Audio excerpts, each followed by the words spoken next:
Ustaz. Oke.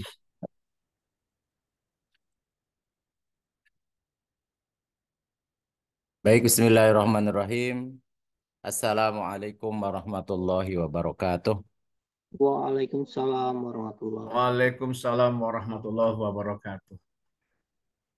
Alhamdulillahirradzi anzala sakinatan fi qulubil mu'minin. Asyhadu an la ilaha illallah wa rabbul alamin wa asyhadu anna Muhammadan abduhu wa rasuluhu khatamul anbiya'i wal mursalin. Allahumma shalli wa sallim wa barik ala sayyidina Muhammadin wa ala alihi wa man tabi'ahum bi ihsanin ila yaumiddin amma ba'du. Puji syukur kita panjatkan kehadirat Allah Subhanahu wa taala. Salawat dan salam semoga Allah curahkan kepada suri tauladan kita Nabi besar Muhammad sallallahu alaihi wasallam, pada keluarga, sahabat dan pengikutnya hingga akhir zaman. Wa rahimakumullah. Pada malam hari ini insya Allah kita akan mengkaji tentang hikmah atau musibah, hikmah di balik musibah. Eh, saya coba share mana tadi, kok materinya menghilang.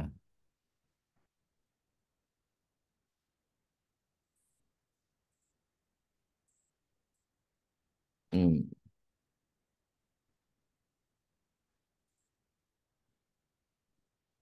Oke.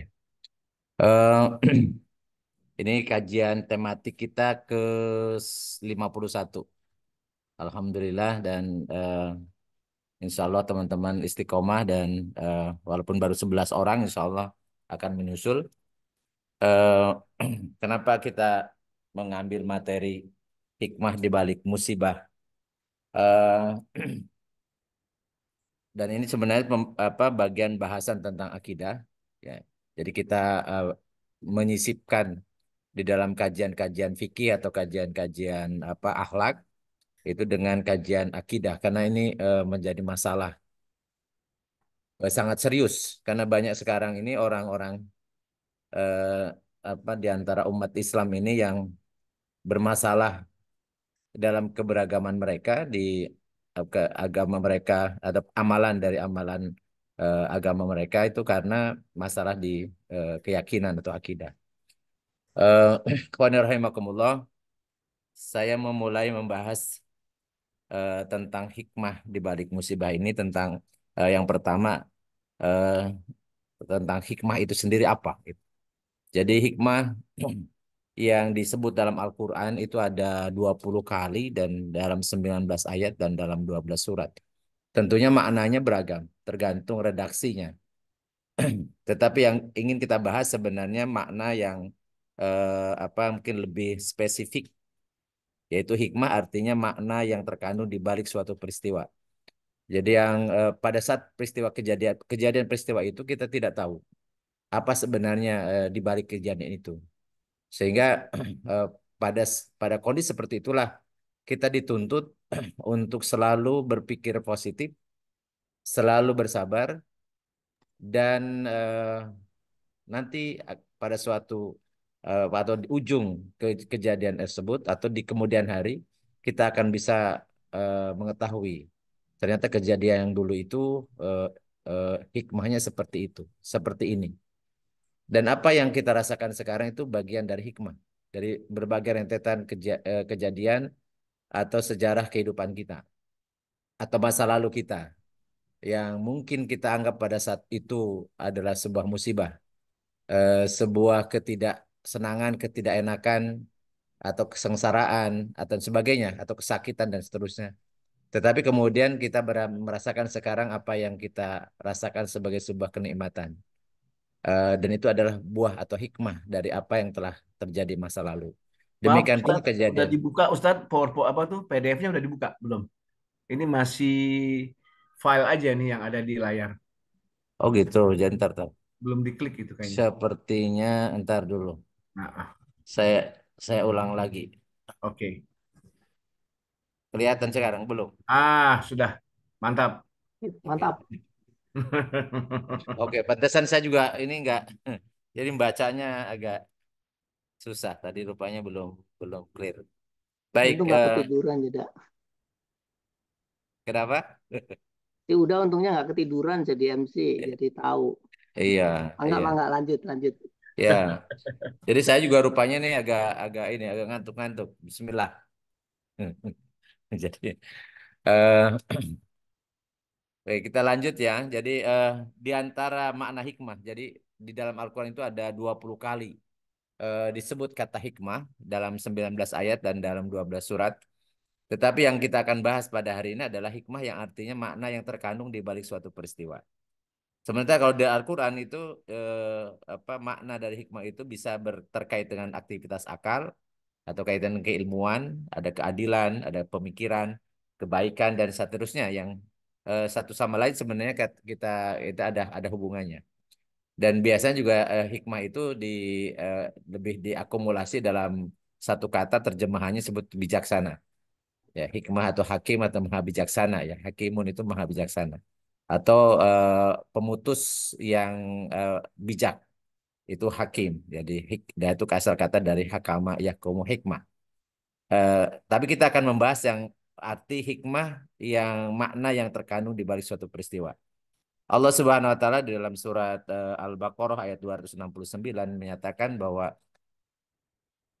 Allah akan memberikan yu'til hikmata man yasha'u wa ma yu'tal hikmata faqad utiya khairan katsira wa ma yadzakaru illa ulul albab.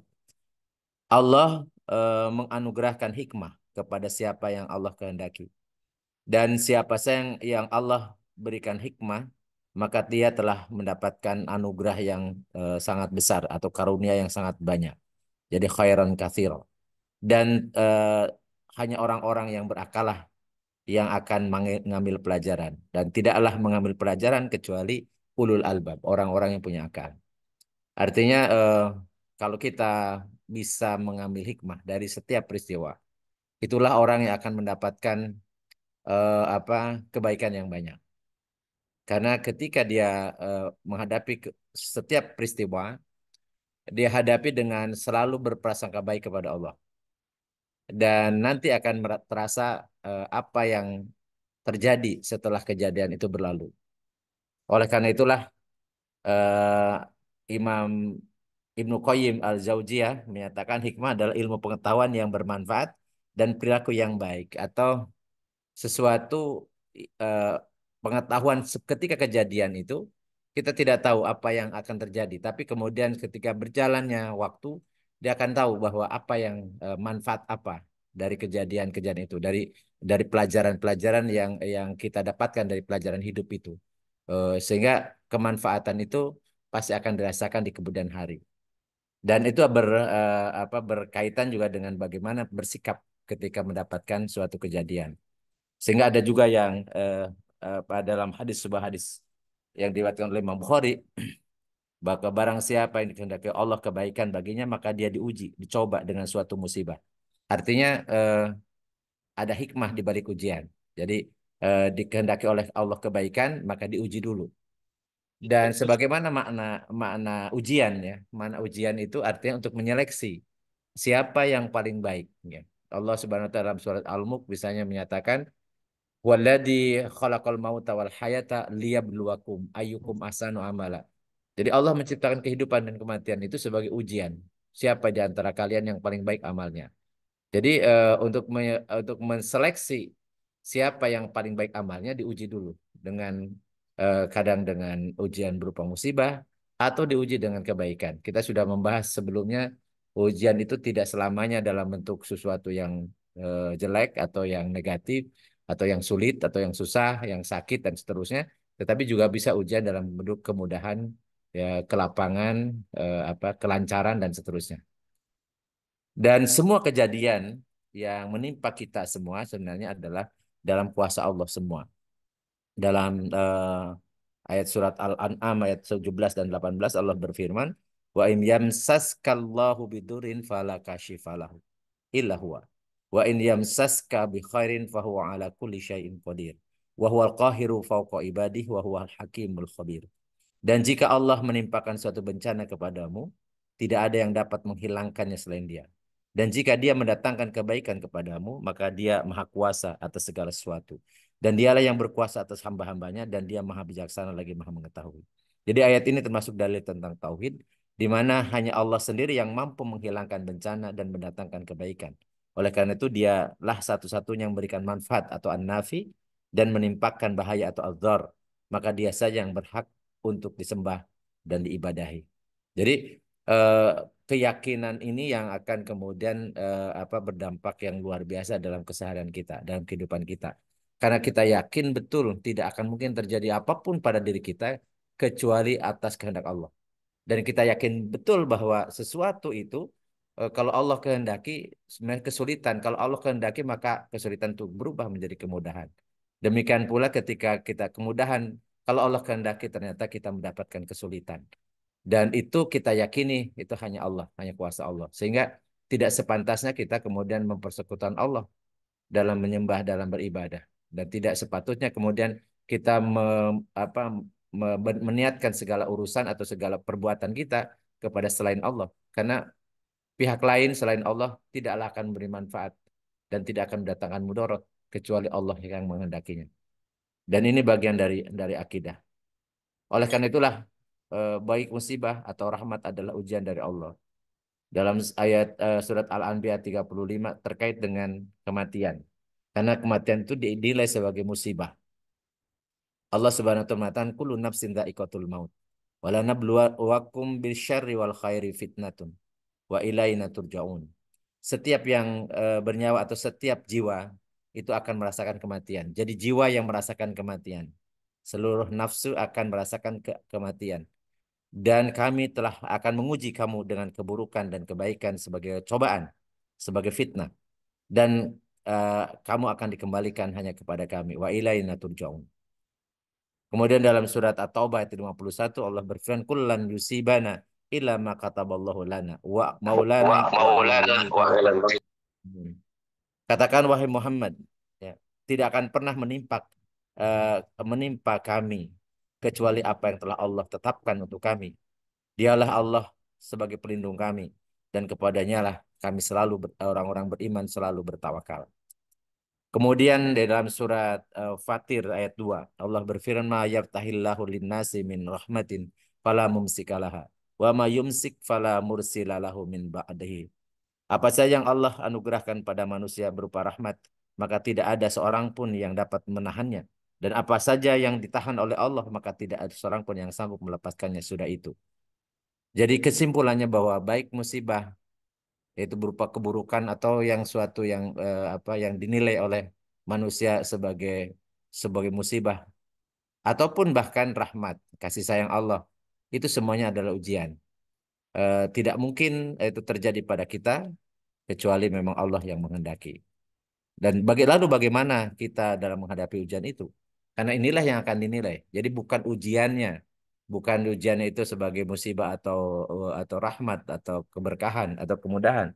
Tetapi justru yang ingin dinilai oleh Allah adalah bagaimana kita menghadapi ujian itu. Jadi bisa jadi orang diuji dengan kemudahan, kesuksesan, malah kemudian dia salah mensikapinya, malah itu menjadi celakaan. Demikian pula ketika Allah menguji disebut dengan musibah, kemudian dia salah mensikapinya, maka itu menjadi tambahan siksa yang akan dirasakan oleh orang tersebut. Jadi Allah Subhanahu wa taala di dalam surat Al-Baqarah ayat 155 156 mengatakan wala nabluwannakum bisyai'in minal khaufi wal ju' wa naqsi minal amwali wal anfus was thamarat wa basyiris sabirin alladzina idza asabatum musibah qalu inna lillahi wa inna ilaihi raji'un. Dan sungguh-sungguh kami akan berikan ujian ya kepada kalian dengan sedikit ketakutan atau kelaparan atau kekurangan harta artinya kemiskinan dan juga kekurangan jiwa artinya sakit wal angfus ya jiwa dan harta dan jiwa artinya dan karena kesakitan wasamarat atau juga kekurangan makanan-makanan ya berupa buah-buahan maka Allah menyatakan wabasyiril sabirin berilah kabar gembira orang yang sabar. Jadi sikap yang harus dilakukan oleh seorang yang beriman ketika mendapat ujian berbagai macam kesulitan adalah sabar. Yaitu orang sabar itu ketika dia diuji dengan suatu musibah, mereka akan mengatakan inna lillahi wa inna rajiun. Sesungguhnya kita ini milik Allah dan hanya kepadanya kita akan kembali. Artinya suatu keyakinan pasti bahwa segala yang menimpa kita, yang di luar ikhtiari kita, berupa kesulitan, kesakitan, atau dan lain sebagainya, termasuk kekurangan harta, ya kemiskinan dan seterusnya, itu semuanya memang Allah kehendaki pada kita dan kita diperintahkan untuk bersabar. Bersabar artinya tetap istiqomah menjalankan perintah Allah meskipun mungkin dalam keadaan sulit, dalam keadaan susah. Dan orang-orang seperti ini ya, dia apa akan kembali kepada Allah dalam keadaan yang sangat apa disayangi oleh Allah, dimudahkan oleh Allah dan kemudian mendapatkan tempat yang sangat mulia, baik di alam barzah ataupun di akhirat. Dan dia meyakini juga bahwa Allah setelah menyatakan dalam surat Talak misalnya, saya ja'alullahu ba'da usrin yusra atau inna ma'al usri yusra.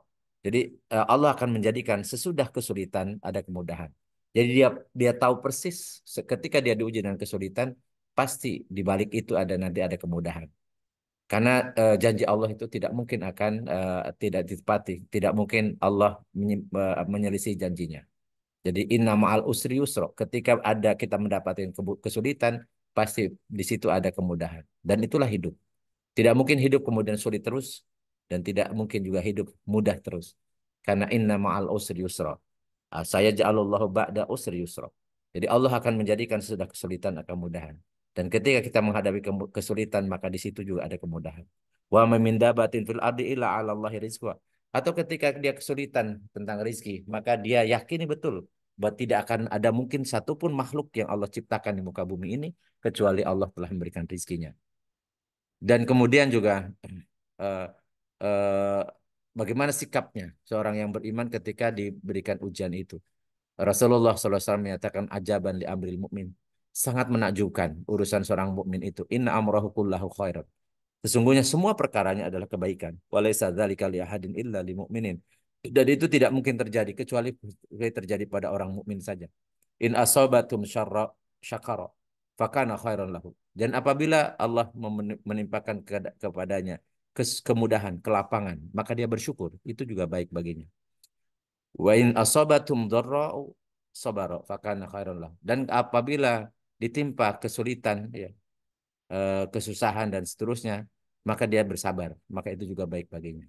Jadi tidak ada satupun bagi orang yang beriman ujian dalam bentuk apapun, ujung-ujungnya adalah kebaikan. Kalau diberikan musibah, dia bersabar itu baik dan akan menghapuskan dosanya dan akan menambahkan pahala dan kemuliaan di hadapan Allah.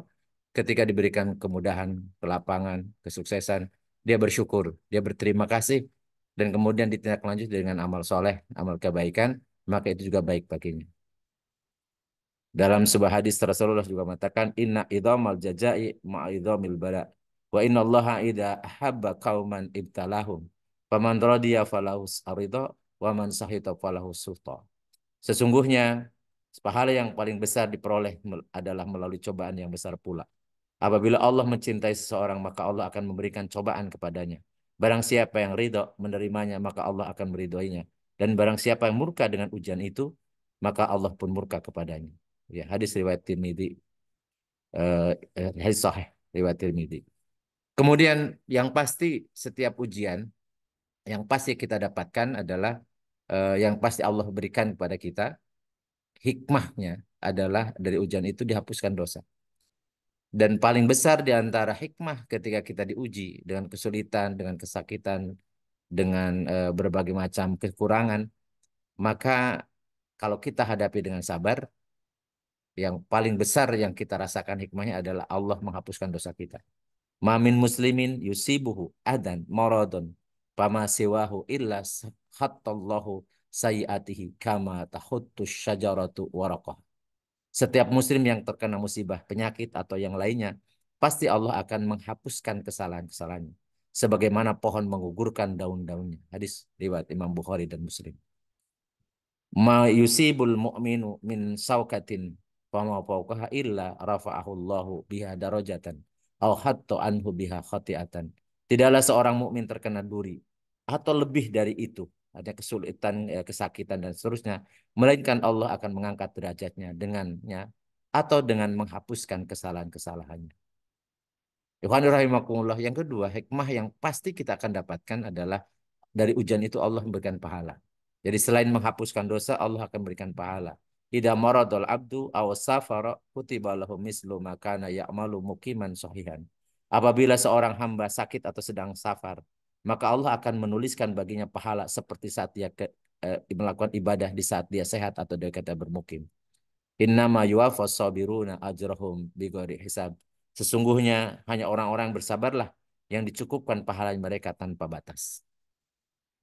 Dan hikmah yang terbesar ini, ya baik diampuni dosa atau diberikan pahala, itu yang pasti akan kita peroleh ketika kita mensikapi setiap kejadian dengan benar. Ketika diuji dengan musibah, kita sabar. Ketika diuji oleh Allah dengan kemudahan, kelancaran, kesuksesan, kita bersyukur. Maka jaminan juga ketika dia menghadapi berbagai kesulitan, dia istiqomah dalam jalan takwa. Ya, sebagaimana pernah saya sampaikan, innalladzina qalu rabbuna Allah tsumma istaqamu tatanazzalu alal malaikatu alla takhafu wa la tahzanu wa absyiru bil jannati allati kuntum tu'adun. Sesungguhnya orang-orang yang mengatakan Tuhan kami adalah kemudian istiqomah, maka akan turun malaikat. Malaikat itu akan membisikkan kepada hatinya, ke hati nuraninya, alla takhafu wa la tahzanu. Jangan khawatir, jangan bersedih. Ya. Wa absyiru bil jannati allati kuntum tu'adun, dan berikan kabar gembira dengan surga yang telah disediakan. Ikhwani rahimakumullah, orang yang istiqomah artinya dia istiqomah menapaki jalan takwa. Maka kapanpun ajal tiba, insya Allah dia akan telah siap. Dan seperti itulah kehidupan kita. Karena ajal tiba itu tidak menunggu kita sakit dulu. Karena penyebab kematian bukanlah sakit. Demikian pula tidak akan menunggu kita sampai tua dulu. Karena kalau ajal tiba maka tidak bisa dimundurkan ataupun dimajukan meskipun sesaat. Dan tidak mesti kita harus kemudian sudah tua. Karena bisa jadi ketika ajal tiba, ya masih muda pun Allah panggil. Oleh karena itu, eh, para ulama mengatakan la yasulul mautu illa bintihail ajal. Tidak akan mungkin terjadi kematian kecuali sudah selesai ajal. Dan untuk menjamin ketika ajal tiba kita tetap itu menjadi orang-orang yang husnul khatimah, itu tidak lain jawabannya adalah istiqomah menapaki jalan takwa. Wa may yattaqillah yaj'al lahu makhrajan. Dan jaminan dari Allah, siapa yang bertakwa pada Allah, Allah akan berikan jalan keluar. Ketika mendapat kesulitan, Allah akan memberikan jawabannya, akan memberikan solusinya. Dan ketika eh, pun kemudian Allah timpakan sebuah kesulitan, maka kemudian Allah akan tambahkan. Semakin sulit, maka Allah tambahkan pahalanya. Dengan catatan kita sabar. Dan kemudian selain selain jalan keluar, Allah pun akan menjanjikan dengan wa yarzuqhu min haitsu la yahtasib.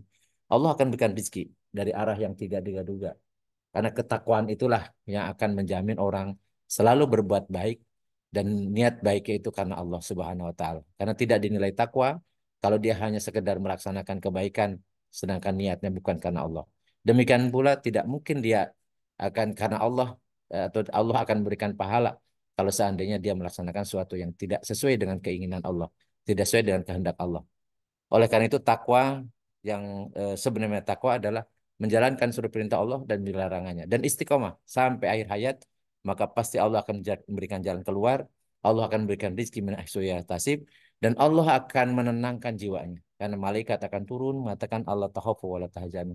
Jangan takut, jangan takut, jangan sedih. Orang-orang yang hilang rasa takut, hilang rasa sedih, itulah orang yang sebenarnya bahagia. Dan barang siapa yang tawakal kepada Allah, fahuasbuh. Jadi kalau kita menggantungkan semua hidup kita kepada Allah, mewakilkan hidup kita kepada Allah, itulah orang tawakal, maka itu sudah sangat cukup untuk bekal kita menghadap Allah pada saatnya.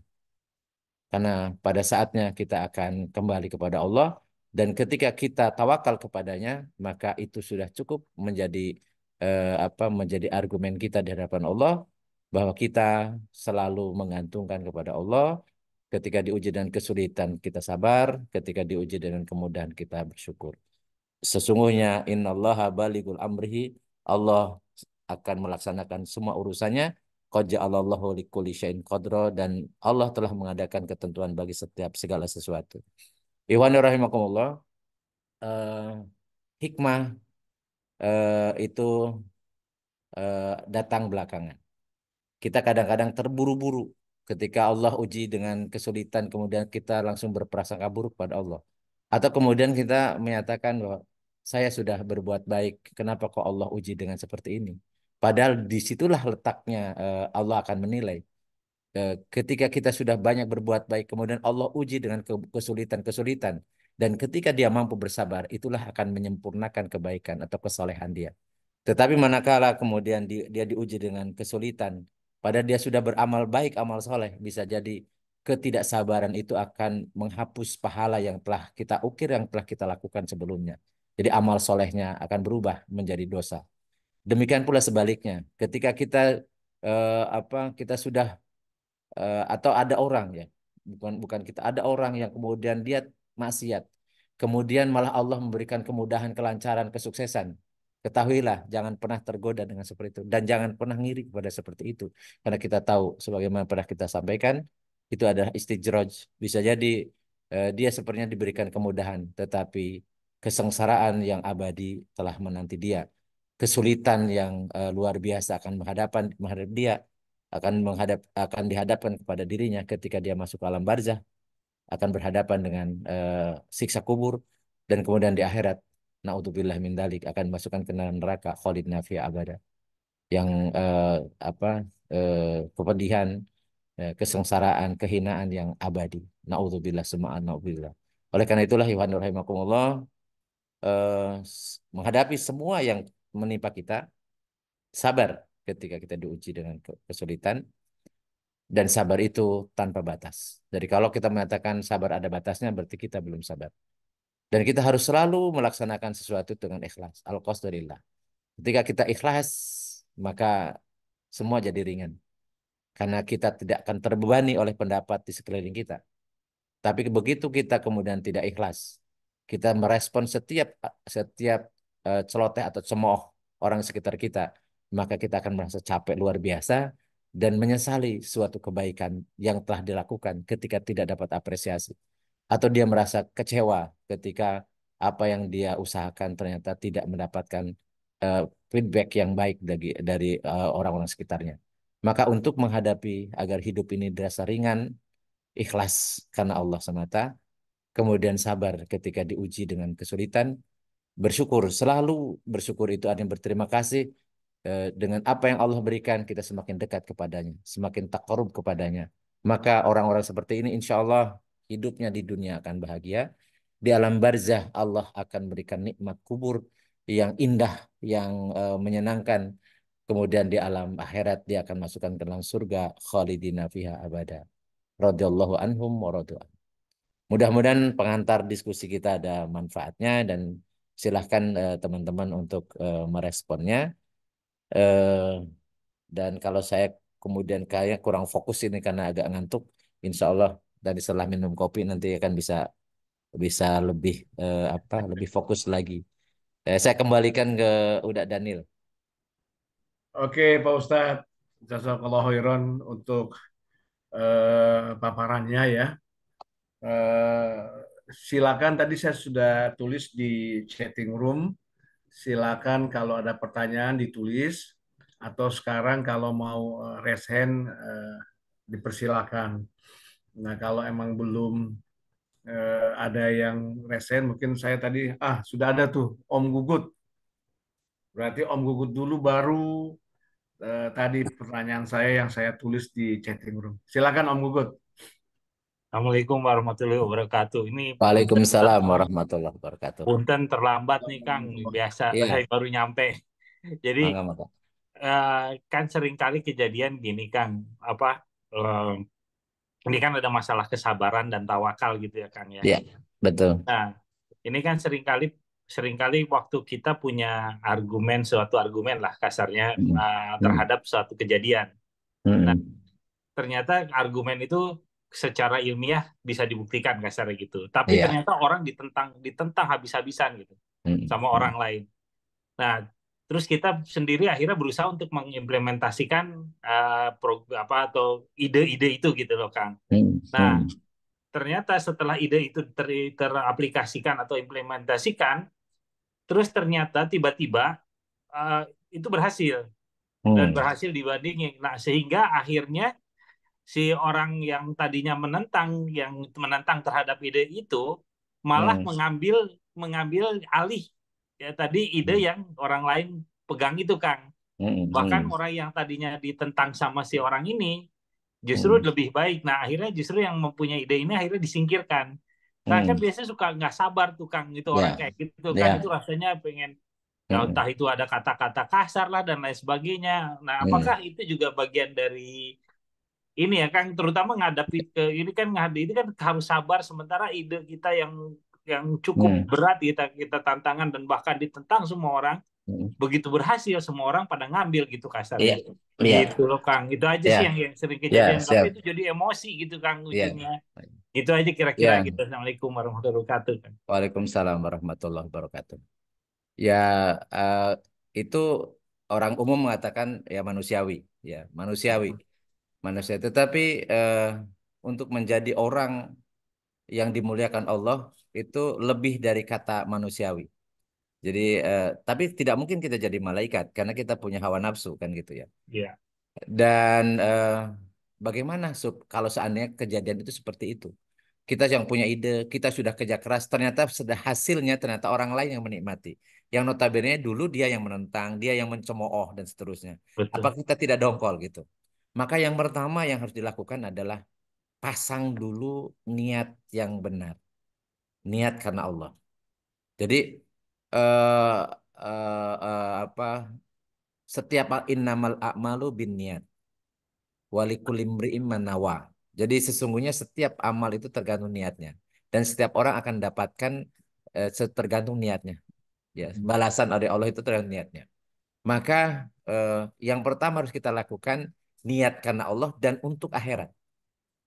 Karena kalau seandainya kita kita orientasinya hanya dunia, pasti kita akan merasa ada hak yang diambil, hak kita yang diambil oleh orang lain. Kalau orientasi kita dunia, maka Allah SWT mengarahkan pada kita wabtagi fima ataqallah ad-darul akhirah wala tansa nasibaka minad dunya. Dan carilah dari apa yang telah Allah berikan kepadamu untuk akhirat. Tapi jangan lupakan bagianmu di dunia. Ketika kita orientasinya akhirat, maka ketika ide kita diambil orang, maka itu bagian investasi akhirat kita. Makanya tidak cukup hanya manusiawi dong. Iya. Ya manusiawi dong kalau seandainya kita tidak terima, kita tidak ikhlas dan seterusnya.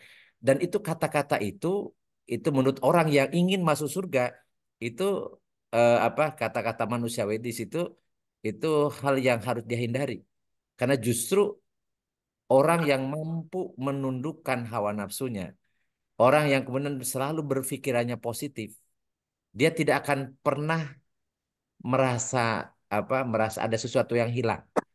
Karena apa yang dia lakukan, dia akan memperoleh. Man amila solihan falinafsihi, wa man asa'a faleha. Siapa yang berbuat baik, maka untuk dirinya. Dan siapa yang berbuat jahat, maka kejahatan akan menimpa dirinya. Kalau dia sudah berbuat baik, berprestasi, maka itu menjadi amal soleh dia. Mungkin di dunia dia tidak dapat, karena memang bukan nggak dijatahin oleh Allah. Mungkin dari ide itu kita dapatnya sedikit. Dan itu nggak ada masalah gitu. Karena kita sudah yakin bahwa kita dapat yang sangat banyak. Setiap amal soleh yang kita lakukan, setiap ilmu yang bermanfaat yang kita terapkan, maka yang paling utama dan yang kita perhatikan adalah apakah Allah ridho atau tidak. Ketika Allah ridho itu adalah hasil yang sangat luar biasa. Yang muflihun, yang beruntung, yang sukses itu kaitannya di akhirat. Kalau di dunia itu sebanyak apapun yang kita menganggap hak kita diambil orang, sebenarnya bukan hak kita diambil orang, tetapi dia mengambil sesuatu yang bukan haknya. Dia yang bermasalah, mereka yang bermasalah dan mereka akan menanggung akibatnya. Sementara kita kalau kemudian kita sakit hati, kemudian kita tidak ridho, tidak sabar, maka kita jadi masalah kita dan kemudian akan mengurangi keikhlasan dan bisa jadi kemudian menggugurkan pahala yang sudah kita peroleh. Oleh karena itulah maka yang pertama yang harus kita lakukan, apapun yang kita kerjakan, benar dulu. Ini benar nggak menurut Allah? Ketika aku benar, niatnya karena Allah. Kalau niatnya kita menjalankan, kan Allah itu menilai itu yang kita kerjakan berdasarkan niatnya. Kalau niat karena Allah, apapun sekecil apapun yang kita lakukan, amal soleh sekecil apapun, maka Allah ketika ridho itu akan balasannya luar biasa. Bigori hisab. Jadi karena surga itu tidak bisa dibandingkan dengan apapun yang ada di dunia. Bahkan seisi dunia pun tidak akan mungkin bisa sebanding dengan apa yang Allah berikan di surga. Karena surga itu kekal selama-lamanya, sementara di dunia hanya beberapa tahun saja. Oleh karena itu, ya yang tadi kasus-kasus seperti itu bahan pelajaran bagi kita mulai besok atau mulai hari ini ya, mulai hari ini eh, kekecewaan-kecewaan yang lalu itu harus kita hilangkan. Karena oh itu bukan rezeki saya, itu diambil oleh dia dengan cara yang tidak benar, dia akan bertanggung jawab di hadapan Allah. Karena semua yang dilakukan oleh seorang itu akan dimintai pertanggungjawaban. Jadi sementara yang kita lakukan pun Allah akan minta pertanggungjawaban. Nah, kalau kita merasa nyesel, kecewa, berarti kita belum ikhlas. Ketika kita belum ikhlas, maka kita istighfar agar Allah merubah lagi yang tadinya tidak diterima sebagai ibadah, sebagai amal soleh, karena kita tidak ikhlas. Kemudian begitu kita istighfar, kita mohon ampun pada Allah, kemudian Allah akan mengembalikan pahalanya tanpa terkurangi sama sekali. Tetapi kalau kemudian kita tetap dalam kekecewaan, penyesalan, ketidakridhoan, maka apa yang setelah capek kita lakukan ternyata tidak berbuah kebaikan di dunia, di akhirat pun kemudian Allah tidak akan berikan pahala. Karena niatnya bukan karena Allah, tapi niatnya karena tadi sedang bersaing untuk mendapatkan dunia dengan sesama manusia. Padahal dia yakini bahwa apapun yang kita terima itu karena Allah yang memberikan, bukan karena prestasi kita. Kita seringkali mengatakan, aku sudah capek melakukan ini. Kenapa kok Allah ngasihnya sedikit? Padahal itu bagian dari ujian. Ujian apakah dengan diberi sedikit itu dia ridho, dia sabar, atau sebaliknya. Ya. Dan ketika melihat orang lain, orang lain kok kerjanya asal-asalan kok dapatnya banyak. Ingat, yang semakin banyak yang dia peroleh, kalau tidak bisa dipertanggungjawabkan, maka semakin berat bagi dia. Karena harta itu akan ditanya dua. Min aina iktasabah wa aina anfaqoh. Dari mana diperoleh dan kemana digunakan. Jadi intinya gini, keimanan kita menyatakan kalau itu ternyata kita tidak peroleh, pada kita sudah kerja keras kita sudah dinilai berupa pahala oleh Allah, sementara yang kita terima itulah jatah yang Allah berikan untuk kita. Kita ridho atau tidak? Oke, ya, ya. Mudah-mudahan ya. Dan ini gini, ikhlas itu harus latihan, Kang. Ya, Harus ya, ya. latihan. Jadi nggak bisa simsalabim kita jadi orang ikhlas.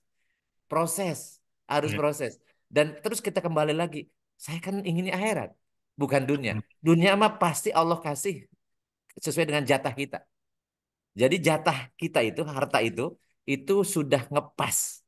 Nggak mungkin lebih, nggak mungkin kurang. Sesuai yang kebutuhan kita. Kalau ataupun ada tersisa, itu bukan rezeki kita, tapi rezeki anak apa ahli waris kita. Ahli waris kita. Itu pun belum tentu jadi harta milik ahli waris kita. Bisa jadi kemudian diambil oleh orang lain atau jatah orang lain.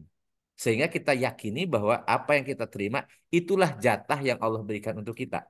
Sedangkan kita akan memperoleh pahala dari apa yang kita kerjakan, yang kita laksanakan berupa amal soleh, kita laksanakan dengan benar dan niatnya karena Allah, dan kita mohon kepada Allah agar Allah menerima semua kebaikan kita. Dinilai oleh Allah, diberikan pahala, imbalan. Dan kalau kita berniat melaksanakan sesuatu dan ingin pamrih dari Allah, itu yang harus kita lakukan. Yang nggak boleh itu ingin pamrih dari manusia. Karena ingin pamrih dari manusia membuat kita kecewa, membuat kita marah, membuat kita kalau seandainya tidak seperti yang kita inginkan. Oke, Wallahu ya. a'lam bishawab. Oke, gini, mau nambah sedikit aja, Kang. Iya, silakan, Jadi, silakan. jadi kan sebetulnya ide ini uh, kasarnya untuk ya apa sih namanya untuk memperbaiki situasi lah. Iya. Jadi yang tadinya orang sulit, kita dengan kegiatan ini jadi yang tadinya sulit bisa jadi lebih baik hidupnya dan sebagainya. Nah, tiba-tiba ada orang yang tidak pernah mengerjakan apapun, tiba-tiba ngambil ide itu hanya diisi orang ini untuk pertama buat kekayaannya dia sendiri, Iya. untuk mendapat pendapatan dia, terus pamornya dia, tapi orang yang tadinya sudah kita perbaiki dengan lebih baik malah jadi berusak, bahkan akhirnya seolah-olah diperes lah sama orang ini dengan ide yang sebetulnya dia kasarnya dia hanya menjual ide tersebut untuk keuntungan pribadi, sementara dulu idenya itu adalah untuk membuat semua orang itu dapat menikmati gitu manfaat dari kegiatan itu. Itu loh Kang yang sering terjadi, Kang. Iya. Jadi gini, memang apa ya tidak mungkin kita jadi malaikat ya. Iya, Tidak mungkin iya. jadi malaikat. Artinya Itu, ada rasa kesel, iya. rasa kecewa itu pasti. Tetapi sebaik-baiknya seseorang adalah yang dia bisa mengendalikan. Jadi makanya yang calon penghuni surga itu kan dalam surat Al-Imran ya. Wasari'u ila magfirati min rabbikum wa jannatin arduas samawati wal uiddat lil muttaqin. Bersegeralah kan kepada ampunan dari Tuhan kalian dan ke surga yang luasnya seluas langit dan bumi disediakan untuk orang bertakwa. Siapa orang bertakwa itu? Alladzina yunfikuna fis sarra'i wad dharra. Yang pertama adalah orang yang suka memberi, suka berbagi dalam keadaan lapang atau sempit. Saya memaknainya berbagi itu tidak mesti dalam harta. Kalau dalam harta berarti hanya orang kaya saja yang punya harta yang kemudian akan masuk surga. Tapi yungfikuna fis sarra'i wad dharra itu dalam apapun. Mungkin kita dalam keadaan kesulitan, tapi orientasi kita berbagi. Yang Rasul mengatakan khairun nas angfaulinas. Sebaik-baik manusia adalah yang paling banyak manfaat untuk manusia yang lain. Mungkin kita tidak dapat dari apa yang kita kerjakan berupa manfaat duniawi. Tetapi kita ketahui bahwa manfaat di alam barzah dan akhirat itu jauh lebih berfaedah bagi kita. Oleh karena itulah maka orang-orang yang biasa orientasinya berbagi tidak akan merasa kecewa kalau ide kita diambil orang. Karena justru kita kalau diambil orang itu semakin besar investasi kita. Karena yang nanti ketika kita masuk ke alam barzah, Rasul mengatakan idza mata ibnu Adam in qata amalu illa bisalasin. Shadaqatin jariyatin awaladun sholihun jadwal au ilmin yuntafa'u bih. Apabila anak Adam meninggal, putus semua amalnya kecuali 3. Sedekah jariyah. Sedekah jariyah itu adalah setiap pengeluaran yang digunakan untuk di jalan Allah untuk melaksanakan kewajiban ataupun yang sunnah itu namanya sedekah jariyah. Jadi sedekah jariyah bukan hanya wakaf. Kalau wakaf berarti orang kaya saja, orang bisa mewakaf sesuatu. Jadi semua yang kita nafkahkan, yang kita keluarkan di jalan Allah yang benar menurut Allah wajib atau sunnah, maka itu akan menggaris menjadi sedekah jariyah. Kemudian anak yang soleh yang mendoakan, tidak mesti anak biologis, tapi anak yang kita didik, kita arahkan, kita biayai, maka seluruh pembiayaan untuk menjadikan anak itu soleh, maka itu menjadi sedekah yang terus mengalir. Kemudian ilmu yang bermanfaat. Nah, tadi kalau Kang Gugut punya ide, punya ilmu, dan itu dimanfaat orang-orang, terserah orang ngambil manfaatnya dengan cara yang benar, atau dengan cara menghalalkan segala cara. Tetapi bagi kita itu bagian dari investasi alam barzah yang luar biasa. Karena ilmu yang bermanfaat itu akan mengalirkan pahala ketika ilmu itu bermanfaat bagi orang yang menggunakannya. Maka orang yang orientasinya akhirat, orang yang orientasinya kehidupan sesudah dunia ini, sudah kematian, itu tidak akan pernah merasa rugi. Apapun yang dia kerjakan tidak akan pernah merasa rugi. Karena dia yakin Allah tidak mungkin menyia-nyiakan setiap kebaikan. Fama ya'mal misqala dzarratin khairan yarah wa may ya'mal misqala dzarratin syarran yarah. Siapa yang berbuat kebaikan meskipun sebiji sawi dia akan melihatnya dan siapa saja yang berbuat keburukan, kejahatan sebiji sawi pun sebesar atom pun dia akan melihat hasilnya. Oleh karena itulah maka dia tidak akan pernah kecewa. Jadi semakin banyak ide dia, kemanfaatan ilmu dia diambil orang, dia semakin senang. Kenapa? Karena peluang investasi semakin besar dan pahala akan mengalir ketika kita dalam barzah semakin besar. Tetapi semakin kita pelit, semakin kita menyesal kalau ilmu ide kita kemudian diambil orang, maka kita tidak dapat apa-apa. Di dunia nggak dapat apa-apa, yang ada kecewa terus, menyesali, bahkan mengumpat, ya, melaknat dan seterusnya. Di alam akhir, dalam barzah tidak dapat aliran dari ilmu yang bermanfaat, di akhirat apalagi. Ya. Iya, iya, iya. Naudzubillah min dzalik. Jadi ini makanya saya katakan tadi ini masalah keimanan. Jadi keimanan akan kehidupan sesudah dunia. Makanya Rasul mengatakan al-kayisu mandana nafsahu wa amila lima badal mauti. Orang yang cerdas kata Rasulullah ini adalah orang yang selalu memperbaiki dirinya dan beramal untuk sesudah kematian. Jadi orientasinya itu kehidupan yang sebenarnya. Kehidupan yang sebenarnya itu adalah kehidupan akhirat. Yang kholidina fi abada. Insya Allah kita tidak akan pernah menyesali setiap apa yang kita telah lakukan. Amin. Dan Amin. Amin, kita amin, tidak amin. akan pernah ngiri Amin. kepada rizki yang Allah berikan kepada Amin. orang lain. Amin. Walaupun mungkin caranya caranya kesel, dan oleh karena itu kalau seandainya memang ada kemungkaran kita nasihati ya, tetapi lepaskan dulu dari keinginan yang itu tidak benar, atau kemudian kita sama juga gitu ya. Ada saya akan balas misalnya. Kata-kata saya akan balas itu menjadi penghapus pahala yang sebelumnya dan akan menambah dosa berikutnya. Kalau Masya kita Allah. bertekad, saya balas, maka kita menghapus pahala yang sebelumnya dan akan menambah dosa yang akan datang. Masya Allah. Hati-hati dengan hasad. Rasulullah mengatakan, Hmm. alaika bil hasad, fa inal hasada yakulul hasanati kama takulun narul khotobah. Hati-hati dengan hasud. Hasud itu iri dengki. Iri dengki, karena iri dengki itu akan memakan kebaikan seperti halnya api memakan kayu bakar. Jadi lama-kelamaan habis kebaikan kita. Oleh Baik. karena itu, jawabannya adalah ikhlaskan saja. Insya Allah itu menjadi investasi yang luar biasa bagi Amin, Kang Gubun di amin, alam barzah dan di amin, akhirat. Jadikan amin, itu insya Allah. sebagai investasi. Awalnya berat karena kita manusia, Iya, tetapi kalau udah usia-usia seperti ini, mestinya ikhlasnya sudah akan semakin semakin ya, bertambah. insya Allah lagi belajar. Ya, Oke, Ustadz. Insya Allah. oke, ya, Kita Baik, ada itu lagi makasih dua banyak, pertanyaan, Kang. Ustadz. mangga, Mudah-mudahan mangga. bisa satu dari Mbak Gina, setelah itu Mas Faisal. Dari Mbak Gina ditulis di chatting room, mohon penjelasannya makna ayat innama al usri yusro. Terima kasih. Mm-mm. Setelah ini ada Baik, dari Om Faisal. Ya, silakan ya. Ustadz.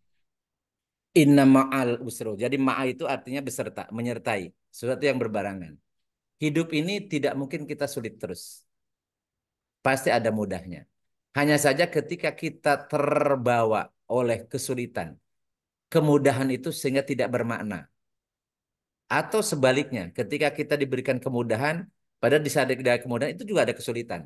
Ketika kita euforia dengan kemudahan-kemudahan itu, kemudian kita lupa bahwa di situ ada kesulitan. Oleh karena itulah maka yang diawali dalam Al-Quran itu usri dulu, sulit dulu. Karena orang-orang yang sulit dan kemudian dia sabar, dia yakin akan ketika ada kemudahan itulah yang dia rasakan luar biasa. Contoh kasusnya, saya tuh dulu ketika berangkat ke Sukabumi, itu ketika pagi-pagi itu macet luar biasa. Jadi waktu macet itu aduh luar biasa jenuhnya, kesel dan sebagainya. Begitu lewat, kemudian begitu lowong, itu terasa ada plong, ada kebahagiaan luar biasa. Itu praktek mudah innamal usri yusro. Jadi padahal sebenarnya kalau kalau tidak ada kemacetan, kemudian lancar itu dia tidak dianggap sebuah kenikmatan. Dianggap biasa-biasa saja. Karena memang umumnya memang lengang gitu ya. Tapi begitu macet dulu, ketika ada lengang itu terasa bahagia banget. Ya, gambaran seperti itu karena dimaksud di sini usri yusro itu adalah apa yang kita rasakan. Karena yang merasakan kita kan jiwa kita, hati kita. Jadi kalau kita merasa sudah terbiasa dengan kesulitan, maka kemudahan itu menjadi nikmat. Dan itu pasti akan kita rasakan. Makanya orang-orang yang sabar, orang yang sabar, ketika Allah kemudian memberikan sesuatu yang tidak seperti biasanya, dan itu sebagai kenikmatan, sementara orang-orang yang tidak diuji itu sebenarnya dianggap biasa-biasa saja. Tapi dia akan mendapatkan kebahagiaan luar biasa. Jadi orang yang sukses itu katanya orang yang sekarang bahagia itu dan itu sekarang manisnya itu dia bisa berceritakan itu karena dia dulu menderita. Dan ketika menderita itu dia akan pasti tidak akan bercerita tentang kemanisan itu karena manis itu adalah buah dari penderitaan. Makanya ada istilah berakit-rakit ke hulu, berenang-renang ke tepian, bersakit-sakit dahulu, bersenang-senang kemudian. Itu nyata. Itulah makna inna ma'al usri yusra. Di mana ada kesulitan, di situ akan menyertainya kemudahan. Di mana kita diuji dengan berbagai musibah, nanti Allah akan berikan kemudahan. Dan yang pasti kemudahannya itu kalau kita sabar di alam barzah dan di akhirat. Ya, jangan pernah berpikir masuk surga tanpa tanpa ujian. Dan jangan pernah mengira orang yang menderita di dunia kemudian akan menderita selamanya. Karena begitu dia menderita dan seberat-beratnya ujian itu dialami oleh para nabi dan rasul. Dan Masya mereka adalah menjadi orang-orang yang mulia.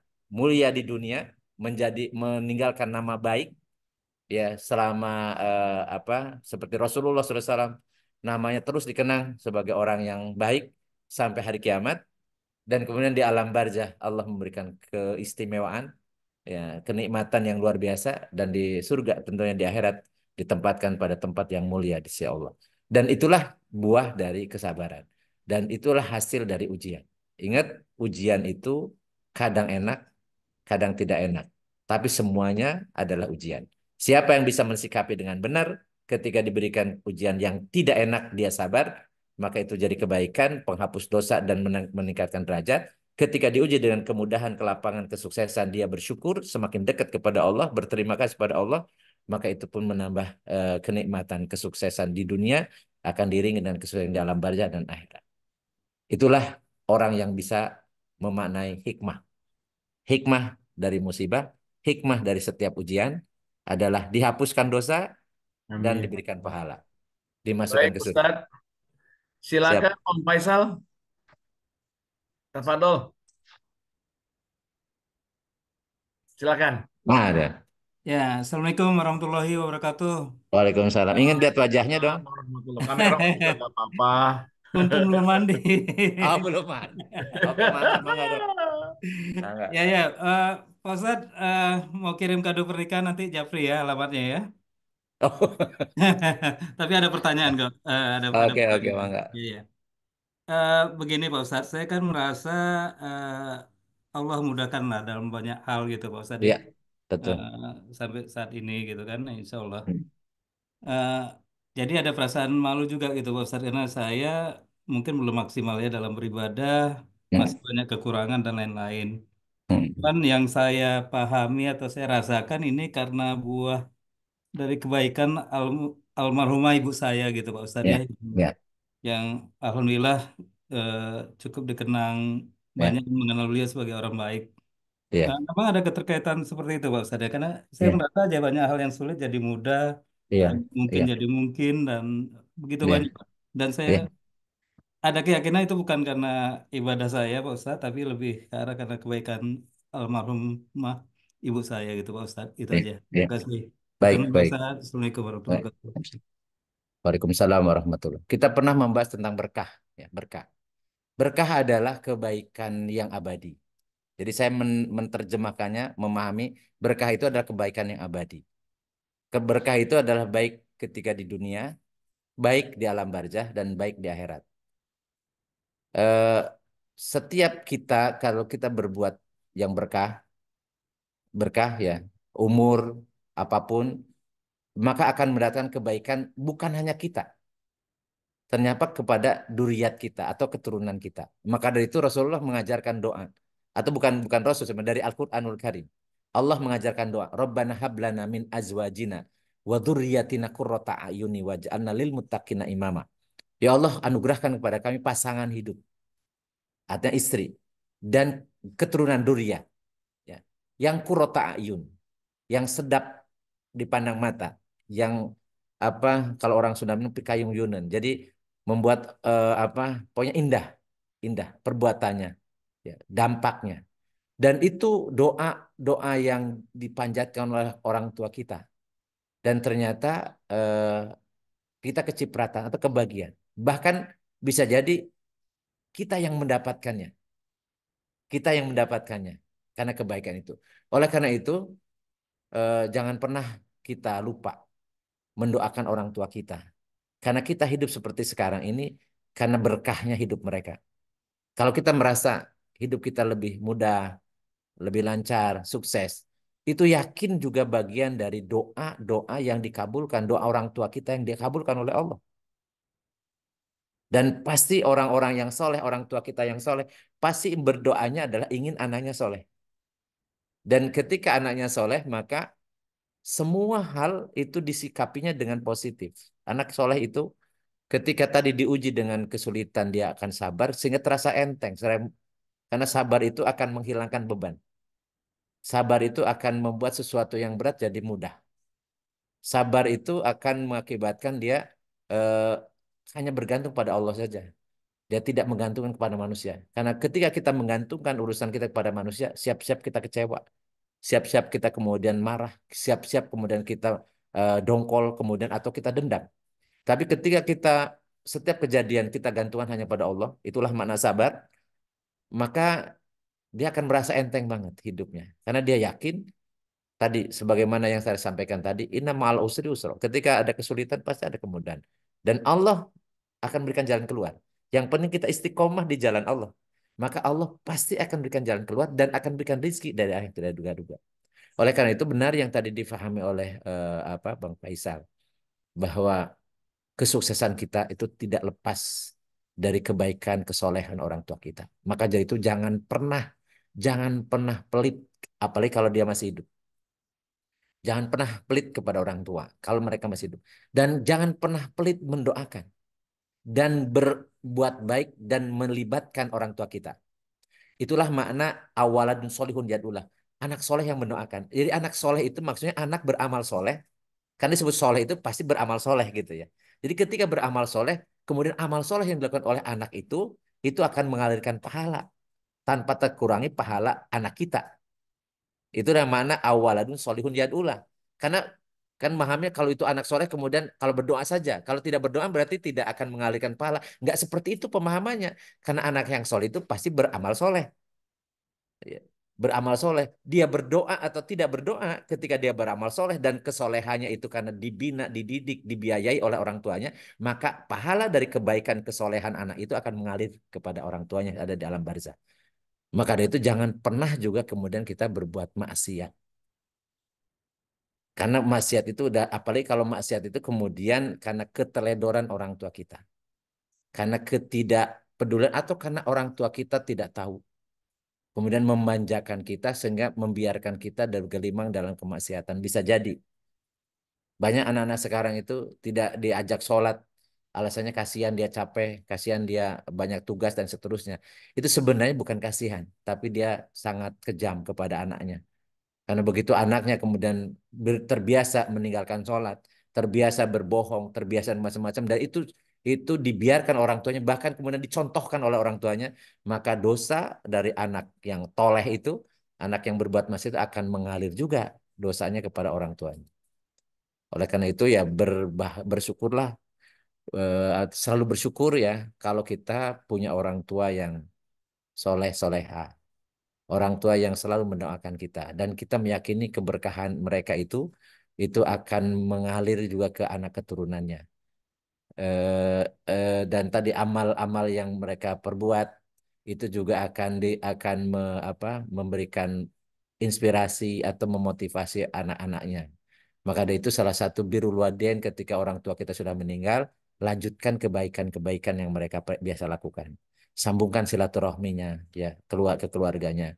Dan kemudian niatkan kita setiap berbuat baik dilibatkan juga orang tua kita. Mudah-mudahan Allah memberikan pahala. Misalnya kita bersedekah, mudah-mudahan Allah memberikan pahala juga kepada orang tua kita dan seterusnya. Jangan hiraukan orang yang mengatakan kalau sudah meninggal itu tidak akan ada kemudian yang menolong doa macam nggak sampai karena mereka belum paham makna tadi hadis Rasulullah ya, belum paham itu. Karena tidak akan mungkin ada kebaikan yang kemudian sia-sia, tidak akan mungkin kebaikan yang terputus. Karena yang namanya berkah itu kebaikan yang abadi, kebaikan yang kekal. Kalau baik di dunia dan itu berkah, alam barzah juga baik, akhirat juga baik. Bahkan berkah itu akan menularkan kepada sekitar kita, kepada keluarga kita, kepada tetangga kita, kepada sahabat-sahabat kita. Itulah makna berkah. Walau alam bisawab, mudah-mudahan bisa menjelaskan tentang tadi. Tapi jangan lupa juga bahwa itu juga ikhtiar dari Bang Faisal. Jadi kalau kalau ada tidak hanya itu karena ini dari orang tua enggak. Kalau Bang Faisal tidak usaha dan usahanya misalnya tidak benar ya tidak mungkin juga akan merasakan itu. Karena banyak orang sekarang ini di hartanya banyak tapi nggak berkah sehingga kemudian dia diperdaya oleh harta. Sibuk ya, sibuk terus dengan harta, dia lupa. Sampai kemudian Allah mengutus Israel mencabut nyawa ketika dia lupa kepada Allah dan lupa kepada kebaikan-kebaikan orang-orang. Dan dia lupa ke akhirat. Na'udzubillah min dzalik. Maka dari itu kalau misalnya merasakan itu adalah sebuah kesadaran yang luar biasa dan tetap Bang Faisal harus berusaha dengan cara yang benar dan niatkan karena Allah dan juga dilibatkan orang tua kita yang telah berjasa membuat kita menjadi anak yang saleh. Walau alam bisawab. Amin, Oke, amin, ya Pak. rabbal alamin. Hatur nuhun, Pak Ustadz. Udah, Bangga. thank you ya Ya, teman-teman. sami-sami. Pak Ustadz kelihatan sudah ngantuk. Mau kita akhiri Pak Ustadz? Mangga. Ada yang ditanya nggak apa-apa. Oke. Kalau memang boleh Mas kan. ya, Mas baru jam 9 kok. Benar ya. Ngantuk-ngantuk dikit ya. Nah, ini tadi kan bilang kita istiqomah ya dalam Ya. melakukan ibadah sehingga kita Mm, berpulang dengan keadaan yang luar biasa ya, baik. mm, Nah, mm, eh, tapi apa ya, the way we die ya, cara mm, kita meninggal itu Ustadz, mm, itu masuk dalam haknya Allah atau kita bisa memohon biar kita dalam keadaan the best way gitu loh meninggalnya. mm. Contoh ya Iya, Ustadz ya, walaupun iya. nauzubillah ya, nggak taunya kita lagi mau ke masjid Mm, gitu kan, mm, bagus tuh kan, mm, sholat mm, berjamaah, pas pulang diseruduk motor, ya nggak taunya kita Iya, berpulang gitu ya, iya, begitu. betul. Apakah kita berprasangka bahwa itu ujian dari Allah atau memang begitulah caranya Allah untuk kita dipanggil di hari itu yang memang sudah umurnya gitu Ustaz. Silakan Iya, ditanggapi Ustaz untuk itu. iya, Ada doa-doanya atau apa ada satu aktivitas yang kita supaya diberikan cara meninggal iya, yang baik gitu Ustaz ya. Terima iya. kasih. Jadi di penghujung sholat ya, biasakan kita berdoa. Allahumma inna nas'aluka salamatan fid din wa afiatan fil jasadi wa ziyadatan fil ilmi wa barakatan fil rizki wa taubatan qoblal maut wa Hmm. rahmatan indal maut wa magfiratan ba'dal maut. Allahumma hawwin alaina fi sakaratil maut wa najata minan nar wal afa indal hisab. Jadi doa ini sebenarnya kalau kita biasakan eh tidak sulit juga menghafalnya sebenarnya. Kalau Ya, belum kita bisa baca, bisa ya. baca. Jadi kita minta taubatan qoblal maut. Kita minta sama Allah, ya Allah, anugerahkan padaku, berikan kepadaku, akan aku minta kepadamu ya Allah, taubatan qoblal maut, taubat sebelum mati. Karena yang jadi beban itu ketika kita menghadapi kematian adalah dosa. Tetapi sebesar apapun dosa, kalau kita taubat, maka Allah akan ampuni. Ya, Allah mengatakan kul ya ibadiyalladzina asrafu ala anfusihim la taqnatu mir rahmatillah innallaha yaghfiru dzunuba jami'an innahu wal ghafurur rahim. Katakan wahai Muhammad, wahai hamba-hambaku yang telah terlanjur berbuat dosa, jangan putus asa dari kasih sayang Allah, karena Allah akan mengampuni semua dosa. Karena sungguhnya Allah Maha Pengampun lagi Penyayang. Maka Rasul mengatakan at-taibu minadami kamala dan balahu. Orang yang bertobat dari dosa seperti orang tidak punya dosa. Dengan catatan sebelum nyawa ditenggorokan, sebelum matahari terbit dari sebelah barat. Artinya jangan nunggu nanti kalau sudah sakaratul maut. Jadi makanya kita minta pada Allah Betul, taubatan qoblal maut. betul, Warahmatan indal maut. Dan kita minta rahmat Allah, kasih sayang Allah ketika kita mati. Ketika melalui proses sakaratul maut. Kemudian wa magfiratan ba'dal maut. Dan ampunan sesudah kematiannya. Jadi makanya kemudian dilanjutkan oleh orang-orang yang hidup, anak-anak kita yang soleh-solehah, selalu mendoakan kita, Allah magfir lahu warhamhu. Allah magfir lahu, ya Allah ampuni dia, sayangi dia, dan tempatkan ya yang lapang di tempat kuburannya, dan seterusnya. Jadi doa-doa anak itu kemudian akan melanjutkan doa kita. Jadi ketika kita sudah meninggal, kalau kita punya anak yang soleh, maka doa doa kita itu yang minta ampun pada Allah itu akan diteruskan oleh anak dan kerabat kita. Jadi oleh karena itulah kita sudah membahas tentang tahlilan ya. Intinya adalah mendoakan orang yang sudah meninggal. Jadi karena kita butuh ketika kita sudah meninggal. Dan kita mohon sebelum meninggal kita minta kepada Allah agar magfiratan ba'dal maut. Dan kita mohon kepada Allah agar ketika sakaratul mautnya itu tidak sulit, tidak sulit. Dan itulah yang sebenarnya akhir kehidupan kita. Tapi apakah akhir hidup kita bisa kita desain? Jawabannya ya, bisa. betul. Jawabannya Oh bisa. ya, oh gitu Jawaban Ustaz. bisa. Kalau Masya kita Allah, isti kalau kita istiqomah dalam kebaikan, nggak mungkin Allah mewafatkan kita dalam keburukan. Masya Tapi Allah. jaminannya adalah kita istiqomah nggak? Ya, istiqomah. Jadi kalau kita istiqomah pasti. Karena Allah mengatakan kan innaladina uh, innaladina qalu rabbuna Allah summastaqom. Sesungguhnya orang mengatakan Tuhan kami adalah Allah. Kemudian istiqomah. Itu tatanazzalu alaihil malaikatu alla tahfu wa la tahzan wa absyiru bil jannah. Wa absyiru bil jannah itu maknanya ketika menjelang wafatnya berikan kabar gembira dengan surga yang telah disediakan. Oleh karena itu kalau kita dalam keadaan seperti itu karena jiwa kita jiwa yang tenang, Karena ketika tidak ada rasa takut, tidak ada rasa kecewa, tidak ada rasa sedih, maka jiwa kita tenang. Maka ketika ajal tiba, Israel datang, maka Israel itu akan memanggil jiwa kita dengan kata-kata yang sangat indah. Ya ayat Tuhan nafsul mutmainnah, irji'i ila rabbiki radiyatan mardiyah, fadkhuli fi ibadi wadkhuli jannati. Wahai jiwa yang tenang, wahai jiwa yang tenang, pulanglah kembali kepada Tuhanmu dalam keadaan ridho dan diridhoi. Masuklah ke dalam kelompok hamba-hambaku, masuklah ke dalam surgaku. Masya Jadi Allah. Allah mengutus Israel, dengan Israel itu memanggilnya dengan sangat indah. Wahai jiwa yang tenang, jiwa yang tidak pernah khauf, tidak pernah tahzan, tidak pernah kecewa, tidak pernah sedih, karena dia selalu yakin, karena jiwanya penuh dengan ketenangan, karena diberikan rizki dia selalu qanaah, dia tidak menjadi orang yang tamak, tidak orang yang mencintai dunia, tapi orang yang menjadikan dunia sebagai Masya alat Allah. dia untuk memperbaiki Itu hidupnya sesudah Ustadz, dunia. kita yakini panggilannya itu nggak pada hari H aja ya. Mungkin malaikat mungkin di beberapa hari telah percaya tidak percaya katanya ada tanda-tanda seperti itu ya Iya, memunculkan. walau walau alam, tapi yang Allah Akbar. ya apa yang kita saksikan seperti Mudah-mudahan itu. ya kita juga Ya, ditunjukkan seperti itu gitu ya. ya mudah-mudahan. Jadi Masya Allah. ya intinya bahwa kita kita sendiri yang tahu. Kalau kita ingin husnul khotimah, kita yang setting. Jangan pernah berbuat maksiat. Jangan pernah melupakan Allah. Kapanpun, dimanapun. Kita sebut dikir pada Allah itu bukan hanya talafutnya. Bukan. Tetapi amal kita sejalan, selaras dengan apa yang dikehendaki oleh Allah. Jangan coba-coba melaksanakan kemaksiatan. Maksiat itu meninggalkan yang wajib atau melaksanakan yang haram. Jadi kalau kita menjaga tidak melaksanakan yang haram dan selalu berupaya melaksanakan yang wajib, kapanpun Israel datang, insya Allah ketika kita berbuat baik.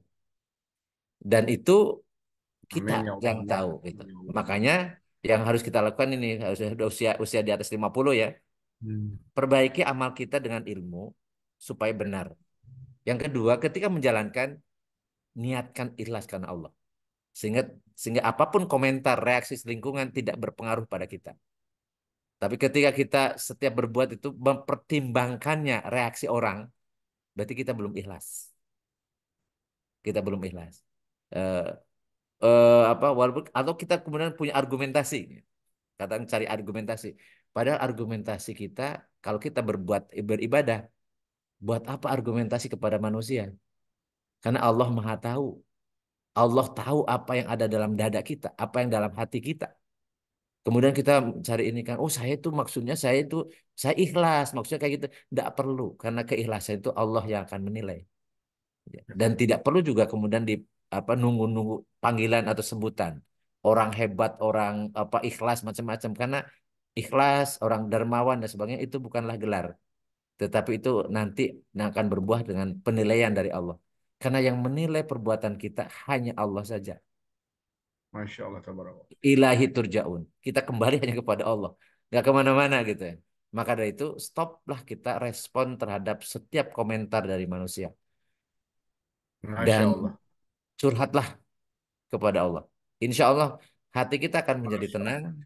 hidup kita akan menjadi tenang, tentram. Kapanpun Israel datang, insya Allah jiwa kita dalam keadaan radiatan mardiyah. Iya. Ayat Tuhan nafsul mutmainah. Jiwa kita menjadi jiwa yang Ini mutmainah. kayak tamparan ke saya Ustadz. Gitu kan ya. Jadi opositnya Ali Ihma itu opositnya Ali komplain gitu. Kita dikit-dikit komplain, dikit-dikit komplain ya. Itu yang harus improve lah. Ini kan Iya. maknanya pengajian Rabu ini Ustadz setiap kita ketemu ada ketukan-ketukan di hati Ustadz. Masya Allah ya. Yang Mudah-mudahan, buat mudah-mudahan manusia kita yang bermanfaat. besok kita better ya. Lebih baik. Ya, Masya Allah. baik, baik. Baik, itu yang kita bisa bahas pada hari ini ya. Makanya teman-teman kalau ada apa ingin materi apa yang dibahas minggu depan, tolong sebelum mungkin sehari sebelumnya bisa dijapri ke saya. Mudah-mudahan saya bisa bisa menyampaikannya karena saya telah mewajibkan pada diri saya ketika menyampaikan materi itu saya harus ada PowerPoint, maksudnya ada bahannya yang saya share ke teman-teman. Masya Allah. Jadi mudah-mudahan saya bisa istiqomah ya. Dan alhamdulillah ya tadi tahadus binikmah. Jadi saya sudah melalui hampir satu bulan ya. Jadi saya bisa merasakan hikmahnya saya mendampingi almarhumah sampai akhir hayat ya. Ternyata Allah ganti ya apa yang kesolehahannya almarhumah itu dengan istri yang insya Allah sama solehahnya. Jadi insya Allah juga Amin ya sama Allah. juga visi Amin, amin. misinya dan Amin, ya Allah. Amin, kemudian amin. saya dianugerahkan juga anak-anak yang alhamdulillah. Jadi ternyata eh, tidak seperti yang dikatakan oleh orang-orang bahwa kalau menikah lagi itu akan bermasalah dengan anak, dengan mantu dan seterusnya. Ternyata alhamdulillah Allah menganugerahkan yang apa tidak semua hipotesa itu ternyata terbantahkan dan saya yakin ini apa yang dijanjikan oleh Allah inna ma'al usri yusra dan pada saat menghadapi ujian itu saya yakin Allah akan memberikan yang terbaik untuk almarhumah alhamdulillah di secara dohirnya dia husnul khotimah. Meninggal dalam keadaan sadar dalam keadaan zikir dan kemudian dengan sangat mudah dan saya yakin juga beliau dengan biasa membaca Al-Qur'annya itu akan menjadi teman beliau di alam barzahnya dan Amin. kemudian beliau juga mewasiatkan menitipkan dengan sangat sangat baik jadi eh, pesan kemudian harus melanjutkan menggantikan peran beliaunya kepada istri saya yang sekarang alhamdulillah memang Amin. itu Allah yang menggerakkannya semua ya dan juga Masya saya juga Allah. terima kasih ke teman-teman semua yang tidak Hmm. apa bosan-bosannya mendoakan saya kemudian luar biasa dan mudah-mudahan itu semua berbuah pahala dan kita bareng-bareng yuk bareng-bareng kita istiqomah menjemput datangnya malakul maut insya Allah dalam keadaan tetap bertakwa tetap berbuat baik dan jangan menyempatkan berbuat maksiat. Ya, itu Amin ya Allah. itu itu apa itu nasihat untuk saya sebenarnya nasihat untuk saya dan juga untuk teman-teman semuanya. Dan jangan lupa juga kalau seandainya ada yang salah, yang keliru materi saya, kemudian ada yang menyimpang dan seterusnya, silahkan disampaikan. Dia disampaikan sehingga kemudian kita memang sedang mencari kebenaran, bukan sedang mencari pembenaran. Dan mudah-mudahan kalau ataupun jawaban saya misalnya apa keliru ya, itu bisa ditambahkan atau bisa apa bisa dikoreksi ya, dikoreksi oleh teman sekalian. Karena kita semuanya niatnya lillahi ta'ala. Niatnya karena Allah semata ya. Baik kita akhiri dengan berdoa pada Allah. Allahumma sholli wa sallim wa barik ala sayyidina wa habibina karimina wa dhuhrina wa lana Muhammad. Wa sallim Amin. radallahu tabarak wa ta'ala an kulli sahabati rasulillahi ajma'in amin ya rabbal alamin. Allahumma anfa'na bima 'allamtana wa 'allimna ma yanfa'una wa zidna ilman nafi'an. Amin. Allahumma yassir lana umurana kullaha wa la tu'asir alaina. Allahumma hasil maqasidana. Rabbana la tuzigh qulubana ba'da idh hadaitana wa hab lana min ladunka rahmatan innaka antal wahhab. Allahumma anfa'na bima 'allamtana wa 'allimna ma yanfa'una wa zidna ilman nafi'an. Rabbana atina fid dunya hasanah wa fil akhirati hasanah wa qina adzabannar. Wa sallallahu ala sayyidina Muhammadin wa ala alihi wa sahbihi wa barik wasallim. Subhanakallahumma wa bihamdika asyhadu an la ilaha illa anta astaghfiruka wa atubu ilaik. Subhana rabbika rabbil izzati amma yasifun wa salamun alal mursalin walhamdulillahi rabbil alamin. Billahi taufiq hidayah. Assalamualaikum warahmatullahi wabarakatuh. Waalaikumsalam Waalaikumsalam warahmatullahi Waalaikumsalam warahmatullahi warahmatullahi wabarakatuh. wabarakatuh. Terima kasih wabarakatuh. semuanya. 28 orang yang hadir. Masya Allah. Kita ketemu lagi pekan depan. Enggak, Insya Allah, insya enggak. Bisa Allah. melewati 3. Amin. Amin. Assalamualaikum.